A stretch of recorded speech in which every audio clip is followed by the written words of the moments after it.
मधुबन के बाबा, मधुबन के बाबा मुरली वाले, आपका क्या कहना, आपका क्या कहना। ओम शांति। आज 7 मार्च 2025 के साकार मधुर महावाक्य हैं। आज मीठे मीठे बाप दादा बोले, मीठे बच्चे, यह अनादि अविनाशी बना बनाया ड्रामा है। इसमें जो सीन पास हुई वह फिर कल्प के बाद ही रिपीट होगी, इसलिए सदा निश्चिंत रहो। बाबा ने कहा, मीठे बच्चे, यह अनादि अविनाशी बना बनाया ड्रामा है। इसमें जो सीन पास हुई वह फिर कल्प के बाद ही रिपीट होगी, इसलिए सदा निश्चिंत रहो। बाबा ने आज प्रश्न पूछा कि यह दुनिया अपनी तमोप्रधान स्टेज पर पहुंच गई है, उसकी निशानियां क्या है। तो उत्तर में बाबा ने समझाया कि दिन प्रतिदिन उपद्रव होते रहते हैं, इतनी घमासान हो रही है। चोर कैसे मारपीट कर लूट ले जाते हैं, बिना मौसम बरसात पड़ती रहती है, कितना नुकसान हो जाता है। यह सब तमो प्रधानता के चिन्ह हैं। तमो प्रधान प्रकृति दुख देती रहती है। तुम बच्चे ड्रामा के राज को जानते हो, इसलिए कहते हो नथिंग न्यू। ओम शांति। अभी तुम बच्चों पर ज्ञान की वर्षा हो रही है। तुम हो संगम युगी और बाकी जो भी मनुष्य हैं वह सब हैं कलयुगी। इस समय दुनिया में अनेक मतांतर हैं। तुम बच्चों की तो है एक मत, जो एक मत भगवान की ही मिलती है। वो लोग भक्ति मार्ग में जप तप तीर्थ आदि जो कुछ करते हैं वह समझते हैं कि ये सब रास्ते भगवान के मिलने के हैं। कहते हैं कि भक्ति के बाद ही भगवान मिलेंगे, परंतु उन्हों को ये पता ही नहीं कि भक्ति शुरू कब होती है और कब तक चलती है। सिर्फ कह देते कि भक्ति से भगवान मिलेगा, इसलिए अनेक प्रकार की भक्ति करते आते हैं। यह भी खुद समझते हैं कि परंपरा से हम भक्ति करते आए हैं। एक दिन भगवान ज़रूर मिलेगा, कोई न कोई रूप में भगवान मिलेगा। क्या करेंगे? तो ज़रूर सद्गति करेंगे, क्योंकि वह है ही सर्व का सद्गति दाता। भगवान कौन है, कब आएगा, यह भी नहीं जानते। महिमा भल किस्म किस्म की गाते हैं। कहते हैं कि भगवान पतित पावन है, ज्ञान का सागर है, ज्ञान से ही सद्गति होती है। यह भी जानते हैं कि भगवान निराकार है, जैसे हम आत्मा भी निराकार हैं, पीछे शरीर लेती हैं। हम आत्माएं भी बाप के साथ परम धाम में रहने वाली हैं। हम यहाँ की वासी नहीं हैं, यहाँ के वासी हैं। कहाँ के वासी हैं फिर? तो बाबा कहते ये भी यथार्थ रीति नहीं बतलाते हैं। कोई तो समझते हैं कि हम स्वर्ग में चले जाएंगे। अब सीधा स्वर्ग में तो किसी को भी जाना नहीं है। कोई फिर कहते कि ज्योति ज्योत में समा जाएंगे, तो ये भी रॉन्ग है। आत्मा को विनाशी बना देते हैं, मोक्ष भी हो न सके। जबकि कहते हैं बनी बनाई यह चक्र फिरता रहता है। हिस्ट्री ज्योग्राफी रिपीट होती है, परंतु चक्र कैसे फिरता है ये नहीं जानते। ना चक्र को जानते, ना ईश्वर को जानते। भक्ति मार्ग में कितना भटकते हैं। भगवान कौन है यह तुम जानते हो। भगवान को फादर भी कहते हैं, तो बुद्धि में आना चाहिए ना। लौकिक फादर भी तो है, फिर हम उनको याद करते हैं तो 2 फादर हो गए, लौकिक और पारलौकिक। उस पारलौकिक बाप से मिलने के लिए इतनी भक्ति करते हैं। वह परलोक में रहते हैं, निराकारी दुनिया भी है ज़रूर। तुम अच्छी रीति जानते हो, मनुष्य जो कुछ करते हैं वह सब है भक्ति मार्ग। रावण राज्य में भक्ति ही भक्ति होती आई है, ज्ञान हो न सके। भक्ति से कभी सद्गति नहीं हो सकती। सद्गति करने वाले बाप को याद करते हैं तो ज़रूर वह कभी आकर सद्गति करेंगे। तुम जानते हो कि यह बिल्कुल ही तमो प्रधान दुनिया है। सतो प्रधान थे और अभी तमो प्रधान है। कितने उपद्रव होते रहते हैं, बहुत घमसान हो रही है। चोर भी लूटते रहते हैं। कैसे कैसे मार पीट कर चोर पैसे लूट ले जाते हैं। ऐसी ऐसी दवाइयाँ हैं जो सुंघाकर बेहोश कर देते हैं। यह है रावण राज्य। और यह बहुत बड़ा बेहद का खेल है। इसको फिरने में 5000 वर्ष लगते हैं। खेल भी ड्रामा मिसल है, नाटक नहीं कहेंगे। नाटक में तो समझो कोई एक्टर बीमार पड़ता है तो अदली बदली कर लेते हैं, इसमें तो ये बात हो न सके। यह तो अनादि ड्रामा है ना, तो समझो कोई बीमार हो पड़ता है तो कहेंगे ऐसे बीमार होने का भी ड्रामा में पार्ट है। यह अनादि बना बनाया है, और किसी को तुम ड्रामा कहो तो मूंझ जाएंगे। तुम जानते हो यह बेहद का ड्रामा है। कल्प बाद फिर भी यही एक्टर्स होंगे। जैसे अभी बरसात आदि पड़ती है, कल्प बाद फिर भी ऐसे ही पड़ेगी, यही उपद्रव होंगे। तुम बच्चे जानते हो ज्ञान की बरसात तो सभी पर पड़ नहीं सकती, लेकिन यह आवाज़ सभी के कानों तक अवश्य जाएगा कि ज्ञान सागर भगवान आया हुआ है। तुम्हारा मुख्य है योग। ज्ञान भी तुम सुनते हो, बाकी बरसात तो सारी दुनिया में पड़ती है। तुम्हारे योग से स्थायी शांति हो जाती है। तुम सबको सुनाते हो कि स्वर्ग की स्थापना करने भगवान आया हुआ है, परंतु ऐसे भी बहुत हैं जो अपने को भगवान समझ लेते हैं, तो फिर तुमको कौन मानेगा। इसलिए बाप समझाते हैं, कोटों में कोई निकलेंगे। तुम्हारे में भी नंबरवार जानते हैं भगवान बाप आया हुआ है। बाप से तो वर्षा लेना चाहिए ना। कैसे बाप को याद करो वह भी समझाया है। अपने को आत्मा समझो। मनुष्य तो देह अभिमानी बन गए हैं। बाप कहते हैं मैं आता ही तब हूँ जब सभी मनुष्य आत्माएं पतित बन जाती हैं। तुम कितने तमो प्रधान बन गए हो, अब मैं आया हूँ तुमको सतो प्रधान बनाने। कल्प पहले भी मैंने तुमको ऐसे समझाया था। तुम तमो प्रधान से सतो प्रधान कैसे बनेंगे, सिर्फ मुझे याद करो। मैं आया हूँ तुमको अपना और रचना का परिचय देने। उस बाप को सभी याद करते ही हैं रावण राज्य में। आत्मा अपने बाप को याद करती है। बाप है ही अशरीरी, बिंदी है ना, तो उनका नाम फिर रखा है। तुमको कहते हैं सालिग्राम और बाप को कहते हैं शिव। तुम बच्चों का नाम शरीर पर पड़ता है। बाप तो है ही परमात्मा, उनको शरीर तो लेना नहीं है, उसने इनमें प्रवेश किया है। यह ब्रह्मा का तन है, इनको शिव नहीं कहेंगे।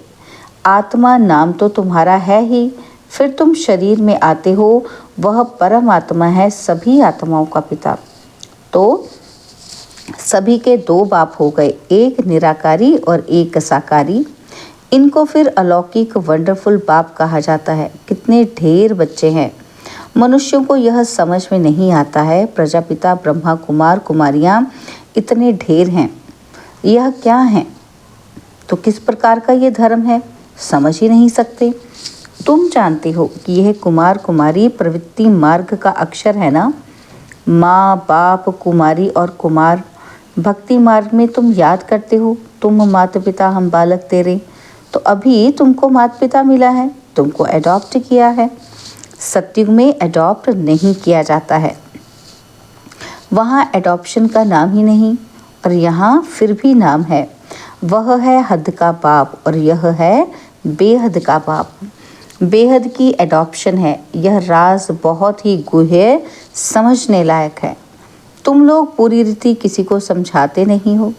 पहले पहले अंदर कोई आते हैं, बोलो गुरु का दर्शन करने आए हैं, तो तुम बोलो कि ये कोई मंदिर नहीं है। बोर्ड पर देखो क्या लिखा हुआ है, ब्रह्मा कुमार कुमारियां ढेर हैं। यह सब प्रजापिता के बच्चे हो गए। प्रजा तो तुम भी हो। भगवान सृष्टि रचते हैं, ब्रह्मा मुख कमल द्वारा हमको रचा है। हम है ही नई सृष्टि के, तुम हो पुरानी सृष्टि के। नई सृष्टि का बनना होता है संगम युग पर। यह है पुरुषोत्तम बनने का युग। तुम संगम युग पर खड़े हो और वे कलयुग में खड़े हैं। जैसे कि पार्टीशन पड़ गई है आजकल, तो देखो कितनी पार्टीशन है। हर एक धर्म वाला समझते कि हम अपनी प्रजा को संभालेंगे, अपने धर्म को, हम जिन्स को सुखी रखेंगे। इसलिए हर एक कहते हैं कि हमारी स्टेट से यह चीज़ बाहर ना जाए। आगे तो राजा का सादी प्रजा पर हुक्म चलता था। राजा को माई बाप अन्नदाता कहते थे। अभी तो राजा रानी कोई है ही नहीं।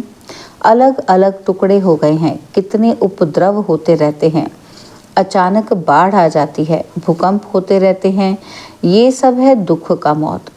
अभी तुम ब्राह्मण समझते हो कि हम सब आपस में भाई भाई हैं, तो हमें आपस में बहुत बहुत प्यार से क्षीरखंड होकर रहना है।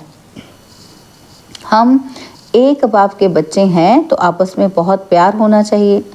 राम राज्य में शेर बकरी जो एकदम पक्के दुश्मन हैं, वह भी इकट्ठे पानी पीते हैं।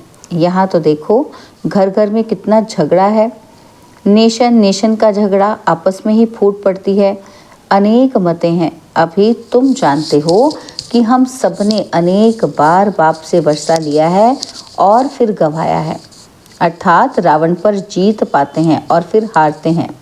एक बाप की श्रीमत पर हम विश्व के मालिक बन जाते हैं, इसलिए उनको ऊंचते ऊंच भगवान कहा जाता है।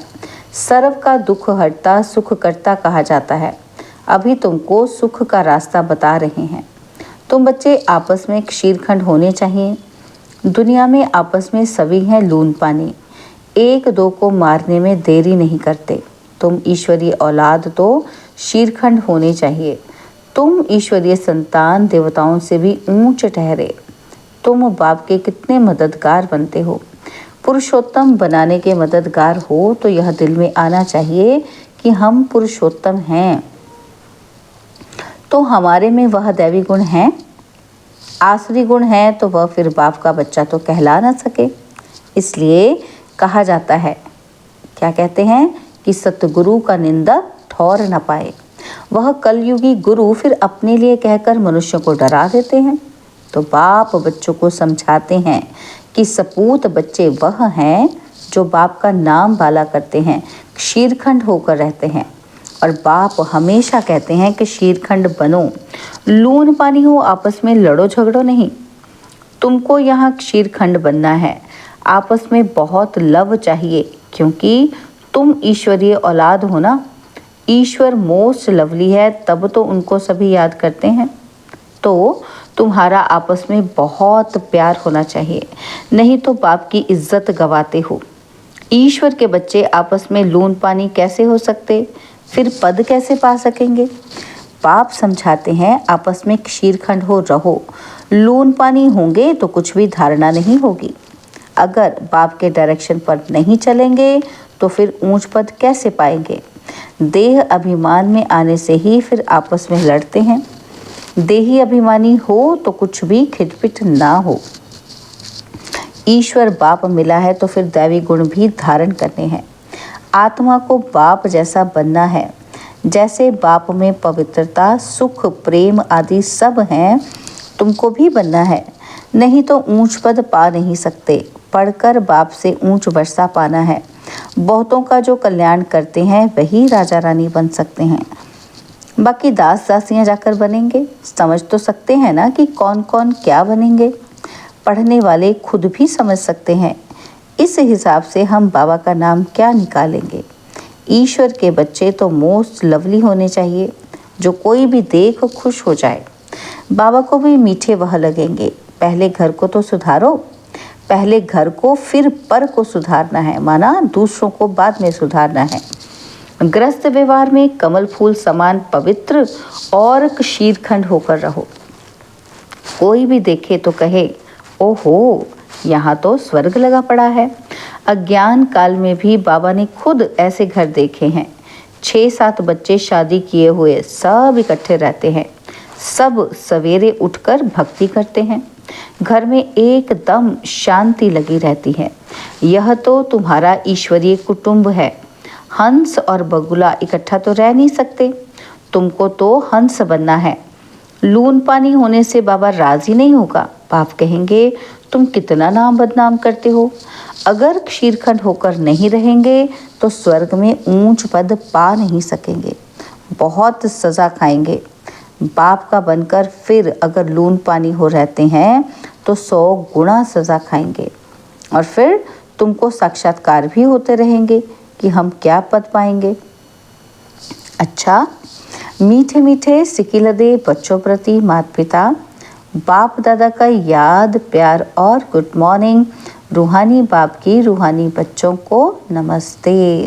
हम रूहानी बच्चों की रूहानी बाप दादाजी को दिलवा जान सिकवा प्रेम से नमस्ते।